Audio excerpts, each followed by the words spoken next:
ini kami kelompok 5 dari kelompok fisiologi tumbuhan akan menjelaskan materi gerak pada tumbuhan. Pada materi ini yang pertama-tama kita akan melihat mekanisme gerak pada tumbuhan. Bagaimana sih mekanisme gerak pada tumbuhan? Mekanisme gerak pada tumbuhan terjadi karena iritabilitas pada tumbuhan, di mana tumbuhan tersebut memiliki kepekaan terhadap rangsangan tertentu. Untuk menanggapi rangsangan tersebut, tumbuhan akan melakukan gerakan yang mungkin menuju ke arah rangsang atau menjauhi rangsang, atau hanya sekedar melakukan gerak tanpa mengarah ke arah tertentu. Berdasarkan sumber rangsangan gerak pada tumbuhan dibedakan menjadi dua, yaitu gerak endonom dan gerak etionom. Yang pertama yaitu gerak etionom. Gerak etionom adalah merupakan reaksi gerak tumbuhan yang disebabkan oleh rangsangan dari luar tumbuhan tersebut. Rangsangan itu dapat berupa cahaya, sentuhan, suhu, air, gravitasi bumi, dan zat kimia. Yang pertama yaitu gerak geotropisme. Gerak geotropisme adalah gerak yang disebabkan oleh rangsangan gaya gravitasi bumi. Gerak geotropisme juga bisa disebut dengan gerak gravitropisme. Misalnya yaitu gerak pertumbuhan akar. Gerak geotropisme positif jika gerak responnya menuju bumi atau menuju ke bawah. Geotropisme negatif jika gerak responnya menjauhi bumi atau menuju ke atas, misalnya pada pertumbuhan batang.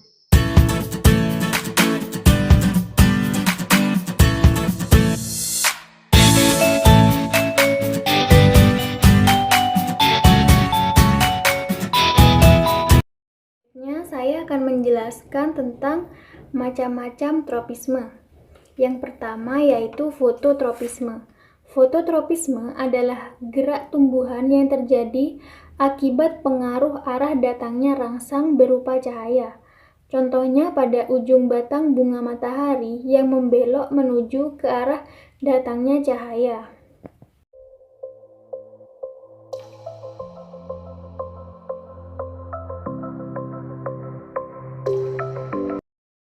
Kedua yaitu kemotropisme. Kemotropisme adalah gerak sebagian tubuh tumbuhan ke arah sumber rangsang yang berupa bahan kimia. Contohnya pada akar tanaman yang menuju arah zat makanan atau menjauhi zat racun.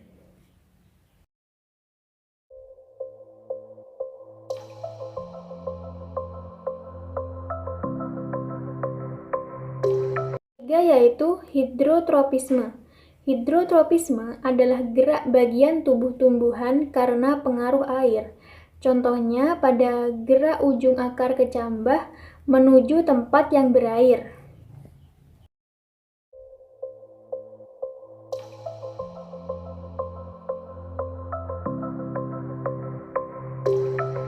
Keempat yaitu geotropisme. Geotropisme adalah gerak bagian tubuh tumbuhan karena pengaruh gaya gravitasi. Geotropisme ini dibagi menjadi dua macam. Yang pertama, geotropisme positif, yaitu gerak yang menuju ke pusat bumi. Contohnya pada gerak ujung akar kepala. Yang kedua yaitu geotropisme negatif, gerak yang menjauhi gaya gravitasi bumi. Contohnya pada gerak pada ujung batang tumbuhan.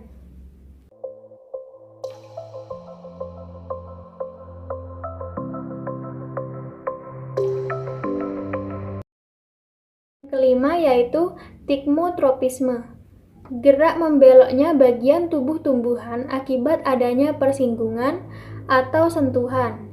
Contohnya pada ujung sulur markisa dan mentimun dapat membelit tanaman lain.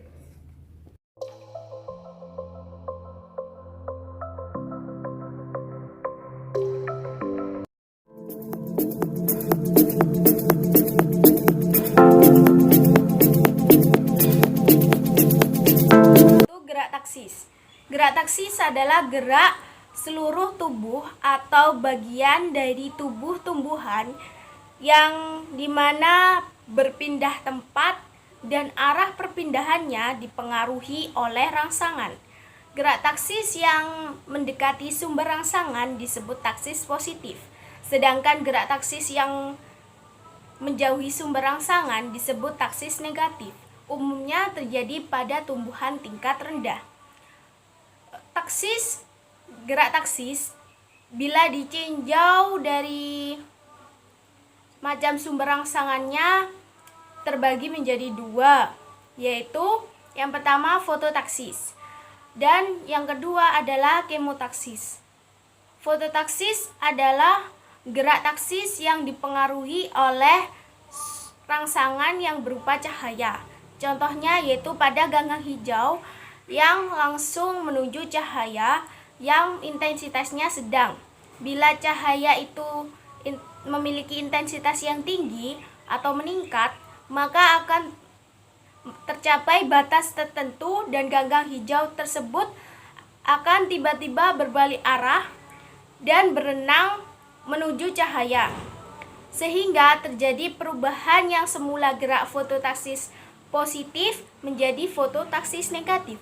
Contoh yang lain yaitu klorofil atau zat hijau daun yang bergerak menuju arah datangnya cahaya, yaitu misalnya pada euglena selalu mendekati rangsangan cahaya.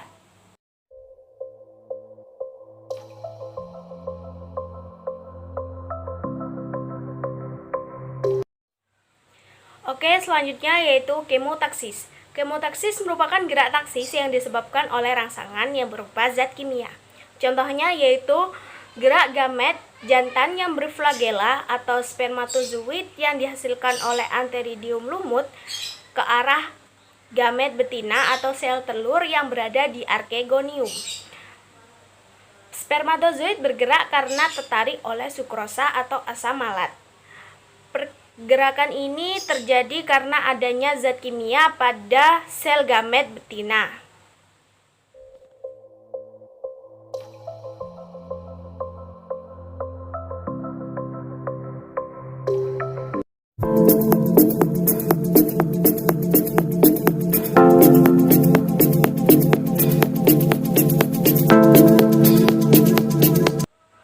Gerak nasti.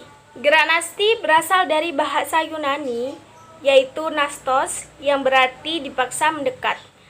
Oleh karena itu, arah gerak dari bagian tubuh tumbuhan yang melakukan gerak nasti ditentukan oleh tumbuhan itu sendiri.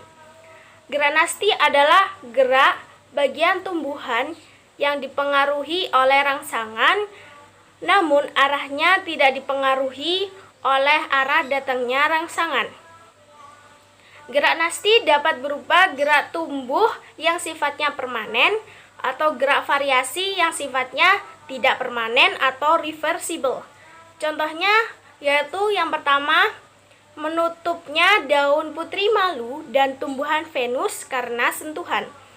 Yang kedua yaitu menutupnya daun majemuk pada tanaman polong saat malam hari. Yang ketiga yaitu membuka dan menutupnya bunga pukul 4. Yang keempat yaitu membuka serta menutupnya stomata. Selanjutnya yaitu gerak nasti apabila ditinjau dari macam sumber rangsangannya terbagi menjadi yang pertama adalah fotonasti. Fotonasti merupakan gerak nasti pada tumbuhan yang disebabkan oleh rangsangan yang berupa cahaya matahari. Misalnya gerak mekarnya bunga pukul 4 atau Mirabilis jalapa di sore hari dan menutup esok paginya. Yang kedua yaitu bunga pukul 9 yang mekar sekitar pukul 9.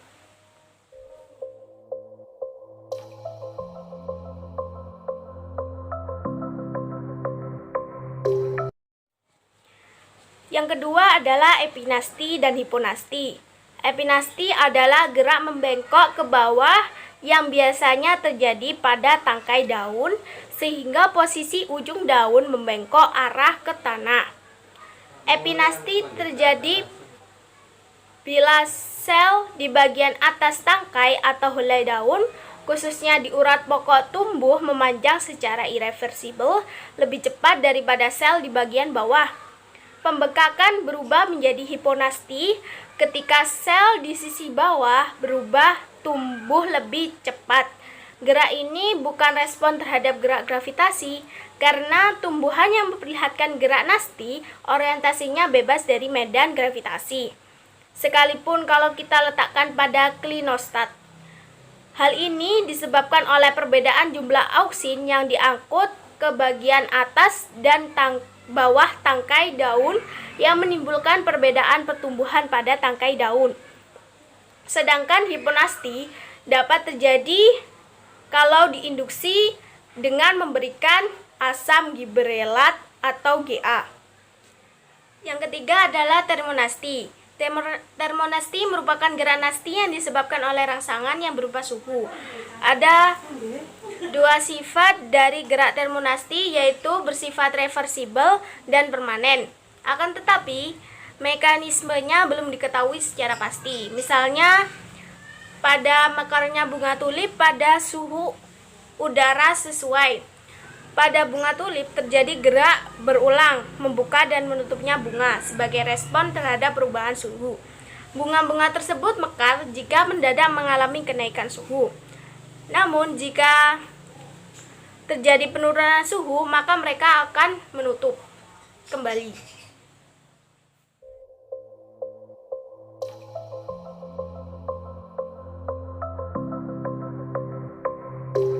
Yang keempat yaitu niktinasti. Pada banyak tumbuhan, daun melakukan gerak tidur yang bangun di pagi hari dan kemudian melipat atau tidur pada sore hari secara berirama disebut niktinasti. Yang dimana dalam bahasa Yunani berasal dari kata nux yang artinya malam. Niktinasti merupakan gerak nasti yang disebabkan oleh suasana gelap sehingga disebut gerak tidur. Misalnya pada malam hari, daun-daun tumbuhan polong-polongan akan menutup dan akan membuka keesokan harinya ketika matahari terbit. Selanjutnya pada pohon sutra, selanjutnya pada putri malu, dan pohon hujan.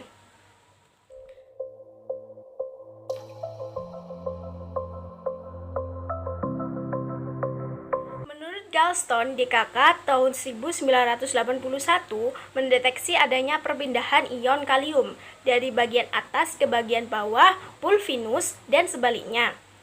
Perpindahan ion kalium telah menyebabkan perubahan potensial osmotik yang besar pada sel-sel motor yang mengakibatkan daun bergerak ke arah atas atau ke bawah. Diduga auksin terlibat dalam kegiatan ini.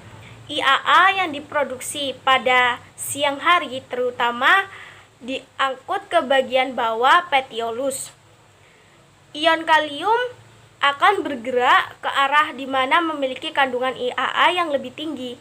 Air akan masuk ke bagian bawah pulvinus dan daun akan bangun.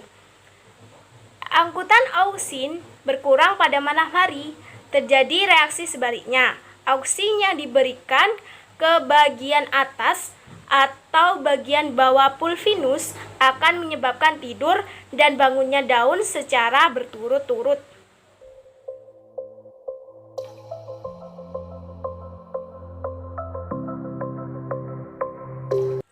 Yang kelima adalah nasti kompleks. Nasti kompleks adalah gerak nasti yang disebabkan oleh beberapa faktor sekaligus seperti karbon dioksida, pH, suhu, dan kadar kalsium.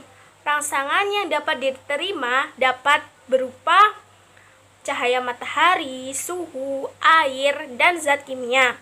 Contohnya yaitu gerak membuka dan menutupnya stomata pada daun.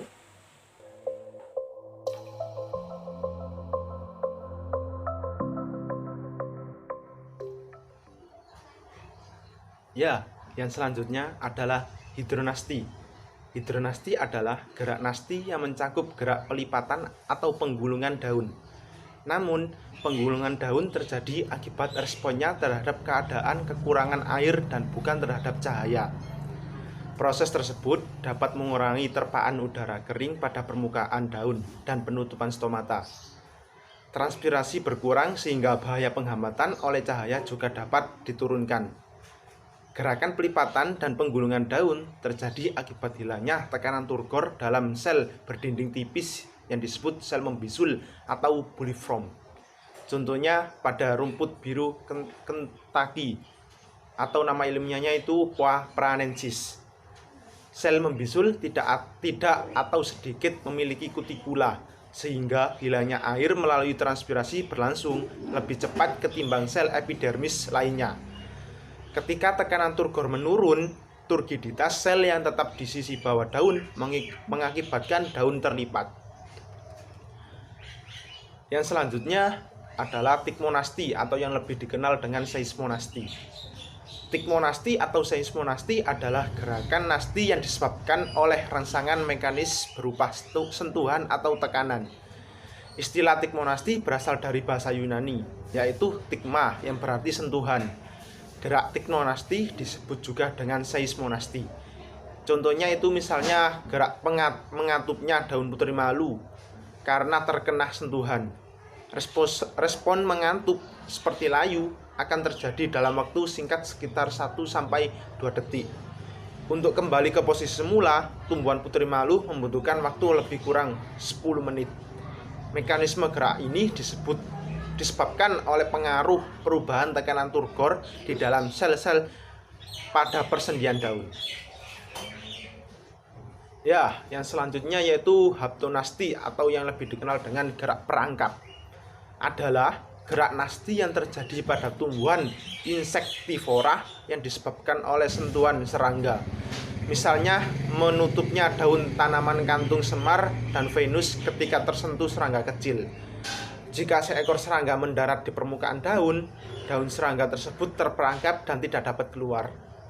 Cara kerja perangkap ini karena adanya nervic signal atau rambut epidermis sensori yang dapat menimbulkan potensial kerja pada perangkap. Potensial kerja bergerak dari rambut itu ke jaringan daun bercuping rangkap dan mengakibatkan cuping tersebut mengatup dengan cepat dan dalam waktu kira-kira setengah detik. Tumbuhan tersebut memerangkap serangga yang kemudian dicerna oleh enzim yang dikeluarkan daun untuk menghasilkan nitrogen dan fosfat bagi tumbuhan.